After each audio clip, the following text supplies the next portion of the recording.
नमस्कार, मैं हूं आपके साथ मयंक। आज 28 तारीख है। पिछले 12 घंटों के अंदर ईरान, अमेरिका और इजराइल के बीच जो हालात हैं उससे जुड़े सारे अपडेट्स मैं आपको बताऊंगा। इस वक्त की सबसे बड़ी खबर है, ईरान और अमेरिका के बीच एक बार फिर भयानक जंग शुरू हो चुकी है और ईरान ने अब 3 अरब देशों पर निशाना साध दिया है। अरब देशों पर मिसाइल्स और ड्रोन से हमले शुरू कर दिए। देखिए, लगातार दूसरे दिन अमेरिका ने ईरान पर हमले किए हैं। ये हमले 3 आइलैंड्स पर हुए हैं, 3 ठिकानों पर हुए हैं। सिरिक आइलैंड, केशम आइलैंड और बंदर लेंगा जो शहर है, यहां पर ये हमले किए गए। 10 मिलिट्री साइट्स को, ईरान की 10 मिलिट्री साइट्स को जो है वो निशाना बनाया गया है। और खास तौर पर ये जो हमले थे, ये केशम और सिरिक आइलैंड पर किए गए। और अमेरिका के फाइटर जेट्स F-35 जेट से ये हमले किए गए हैं।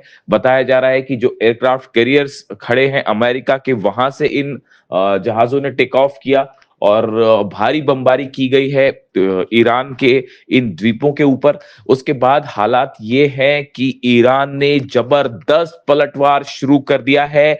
बहरीन में, कुवैत में, इराक में इस समय हमले जारी हैं। सबसे बड़े हमले बहरीन और कुवैत में हुए हैं। कुवैत में अली अल सलेम एयर बेस पर ईरान ने खैबर मिसाइल से बड़ा अटैक किया है और बड़े नुकसान की खबरें आ रही हैं। अमेरिका के बेस को एक बार फिर ईरान ने दहला दिया है और बड़ा नुकसान हुआ है। यहां पर इस तरह की खबरें आ रही हैं। देखिए, अली अल सलेम एयर बेस जो है कुवैत का, यहां पर बड़ी संख्या में अमेरिका के जेट्स मौजूद हैं, अमेरिका के सैनिक मौजूद हैं और इसे निशाना बनाया गया। और एक बार फिर अमेरिका का पेट्रियट सिस्टम खैबर मिसाइल के सामने बुरी तरह से फेल साबित हुआ है। बताया जा रहा है कि कई ड्रोन्स भी लॉन्च कर दिए गए हैं कुवैत के ऊपर और कई जगह धमाके की खबरें भी आ रही हैं इस समय कुवैत पर, यानी कुवैत पर बड़ा हमला कर दिया है ईरान ने। इसी के साथ जो है बहरीन में पोर्ट सलमान बेस है, मनामा में, बहरीन की राजधानी में, जहां पर अमेरिका का अड्डा है। खास तौर पर फिफ्थ फ्लीट जो है नेवी की, जिसको पहले भी कई बार ईरान ने निशाना बनाया है। और अब एक बार फिर बहरीन में लगातार दूसरे दिन ईरान की तरफ से बड़े मिसाइल अटैक शुरू हो गए हैं। देखिए, कल जो है वो बहरीन पे जो हमले किए गए, वो मुख्य रूप से ड्रोन स्ट्राइक्स थी। जो कल हमले किए थे ईरान ने, उसमें शायद 136 ड्रोन्स का इस्तेमाल किया गया था और ड्रोन अटैक किए गए थे। लेकिन अब जो है वो बहरीन पर बड़ा मिसाइल अटैक कर दिया है ईरान ने। खैबर मिसाइलें बिछा बरसा दी हैं फिफ्थ फ्लीट अमेरिका के हेडक्वार्टर पर। यहाँ पे भी कई जगह से धुआं उठता दिखाई दे रहा है और बड़े नुकसान की खबर आ रही है। इसी तरह से इराक में वो ग्रुप जो कि ईरान के खिलाफ है, उनके ऊपर भी लगातार हमले जारी हैं ईरान की तरफ से। देखिए, हालात ये हैं कि पूरे दुबई में, अबू धाबी में, सऊदी में, कतर में, सब जगह अलर्ट कर दिया गया है कि कभी भी ईरान की तरफ से इन देशों पर भी बड़े हमले हो सकते हैं। अब ये एमओयू को जो साइन हुआ था अमेरिका और ईरान के बीच में, इसको लगभग लगभग रद्द माना जा रहा है, कैंसिल माना जा रहा है। और जो हालात हैं वो एक बार फिर जंगी हो चुके हैं और ईरान की सेना भयंकर गुस्से में है। देखिए, ईरान ने ये कह दिया है कि ये उकसावे की कार्रवाई, जिस तरह से हमले किए गए, उसका बड़ा बदला लिया जाएगा और डोनाल्ड ट्रंप को और अरब देशों में जहां भी अमेरिका के बेसिस हैं, उन सब देशों में हमले किए जाएंगे और कड़ा सबक सिखाया जाएगा। देखिए, ये मामला जो है, हालात कैसे बिगड़े। पहले ईरान की तरफ से ये बात कही गई कि एक जहाज हमने देखा था जो क्रॉस करने की कोशिश कर रहा था, सिंगापुर का जहाज था। उस उसने बिना ईरान की सेना के परमिशन के एक नए रूट का इस्तेमाल करते हुए हॉर्मुज को पार करने की कोशिश की, तो ईरान ने उस पर हमला किया। ये पहला जहाज था जो अभी ये नए दौर का विवाद हुआ इसमें हमले को लेकर। और कल फिर ईरान की तरफ से एक जहाज को निशाना बनाया गया है जो कि उसी नए रूट से निकलने की कोशिश कर रहा था। और इसको ईरान की तरफ से जो है वो वार्निंग दी गई कि इस जहाज को रोकने के लिए कहा गया, लेकिन ये जहाज नहीं रुका। इस पे पनामा का फ्लैग लगा हुआ था, पनामा फ्लैग शिप था, एमटी कीकू इसका नाम बताया जा रहा है, और इसमें 2 मिलियन बैरल ऑयल था, 2 मिलियन बैरल ऑयल भी इस पे था। ईरान की तरफ से इसे रोकने की बात कही गई, वार्निंग्स दी गई, लेकिन जहाज नहीं रुका तो ईरान ने हमले कर दिए। देखिए, दरअसल अब ये पूरी जंग जो है वो हॉर्मूज पर कंट्रोल को लेकर शुरू हो गई है। एमओयू जो साइन हुआ है उसके मुताबिक हॉर्मूज से जो जहाज निकलेंगे वो पूरी तरह से ईरान की देख रेख में निकलेंगे। यानी हॉर्मूज खुलता है तो ईरान की देख रेख में जो है वो खुलेगा। लेकिन अब हालात ये हैं कि अमेरिका कई अरब मुल्कों के साथ मिलकर हॉर्मूज में एक नया रास्ता बनाने की कोशिश में जुटा है। वो पूरी तरह से ईरान को बाईपास करके यहां से जहाज निकालना चाहता है। ये एक बड़ी साजिश बताई जा रही है अमेरिका की कुछ अरब देशों के साथ मिलकर हॉर्मूज में, ऐसा ईरान का कहना है। ईरान ने साफ कर दिया है कि हॉर्मूज ईरान का था, ईरान का है और ईरान का रहेगा, और यहां पर किसी तरह की साजिश होगी तो उसका जवाब खैबर मिसाइलों से दिया जाएगा, उसका जवाब ड्रोन से दिया जाएगा। और हॉर्मूज में एक बार फिर ईरान की तरफ से जो हमले हुए हैं उसने ये साबित कर दिया है कि अमेरिका चाहे लाख कोशिश करे, किसी भी अरब देश के साथ मिलकर कोई कोशिश कर ले हॉर्मूज पर कंट्रोल करने की, लेकिन हकीकत यह है कि हॉर्मूज में ईरान की परमिशन के बिना परिंदा भी पर नहीं मार सकता। और पिछले 2 दिन से ये हमले हो रहे हैं, ये बात एक बार फिर बता रहे हैं कि अमेरिका को मुंह की खानी पड़ेगी हॉर्मूज में।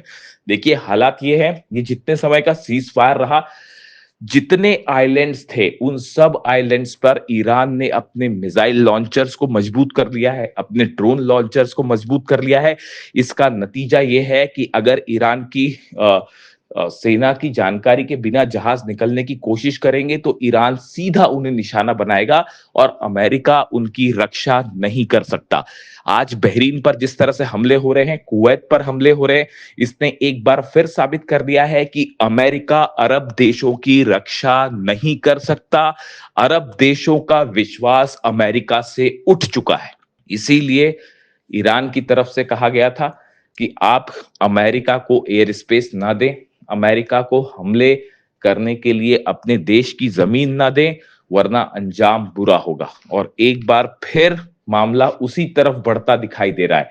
अब हालात ये हैं कि एमओयू और सीज फायर जो है वो पूरी तरह से तार तार हो चुका है, मामला बिगड़ चुका है। डोनाल्ड ट्रंप की तरफ से एक बार फिर नई वार्निंग आई है। डोनाल्ड ट्रंप ने कहा है कि no longer able to be reasonable, उन्होंने कहा है कि अब और संयम नहीं बरता जाएगा, ज्यादा रीजनेबल और नहीं हुआ जा सकता। Would be forced to militarily complete the job, उन्होंने कहा है कि अब सेना की मदद से हमारा लक्ष्य पूरा किया जाएगा। इसे एक प्रकार से इस बात का ऐलान माना जा रहा है कि अब अमेरिका और ईरान के बीच हालात और खराब होंगे और बड़ी जंग शुरू हो सकती है। इसी बात की वार्निंग रूस की तरफ से दी गई थी, इसी बात की वार्निंग चाइना की तरफ से दी गई थी। मैं आपको बार बार अपने वीडियोस में यह बात कह रहा था कि एक बार फिर धोखा होगा, एक बार फिर धोखा होगा, और देखिए वही बात सही साबित हुई। हमने एमओयू, जिस दिन एमओयू साइन हुआ था उसी दिन हमने अपने पॉडकास्ट में आपको बताया था कि इस एमओयू की कई शर्तें ऐसी हैं जिन्हें पूरा करना बेहद मुश्किल है, और ये एमओयू ज्यादा दिनों तक टिक नहीं पाएगा। और इस एमओयू के पीछे, पर्दे के पीछे ईरान के खिलाफ कई साजिश रची जा रही है।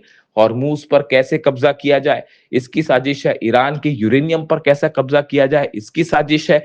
और कई अरब देशों की के साथ मिलकर अमेरिका एक बड़ा प्लान तैयार कर रहा है ईरान के खिलाफ। और देखिए, एक बार फिर वही बात निकलकर सामने आ गई है, और अब नतीजा ये है, ईरान की सेना ने इस बात को साफ कर दिया है। नए बयान आए हैं आरजीसी की तरफ से, ईरान की सेना की तरफ से, कि आने वाले वक्त पे अरब देशों में जितने अमेरिकन बेसेस हैं उस पर और भयानक हमले किए जाएंगे।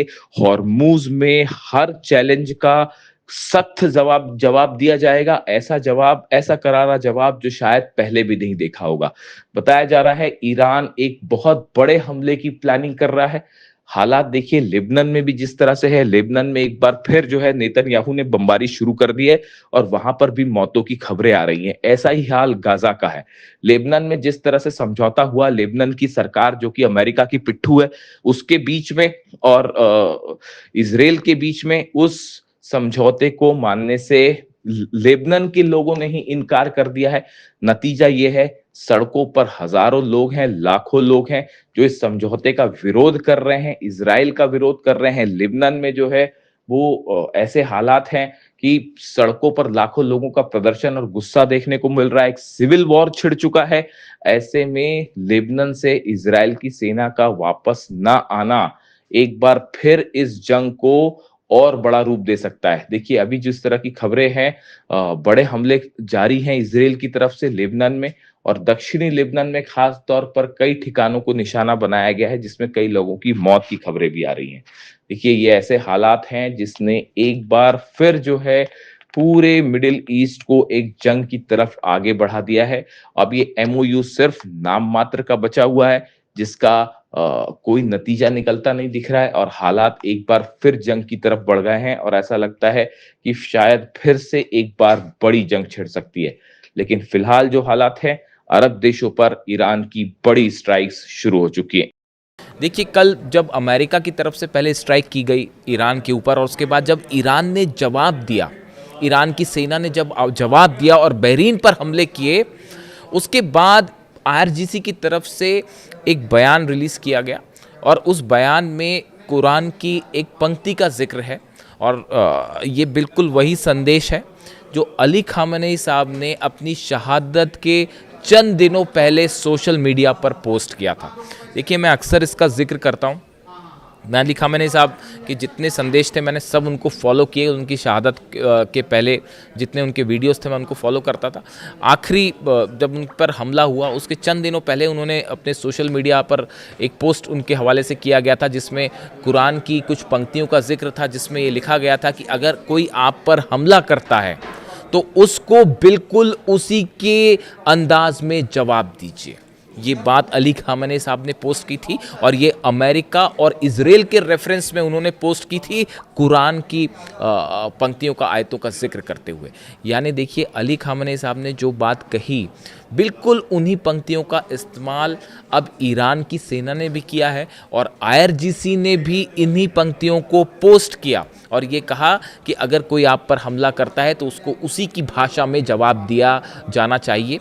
और ये रेफरेंस था अमेरिका के हमलों का, जिस तरह से अमेरिका ने हमले किए, और बिल्कुल अली खामेनी साहब ने जो रास्ता दिखाया उसी पर चलते हुए ईरान की सेना ने एक बार फिर अमेरिका के बेसिस पर जबरदस्त अटैक किया।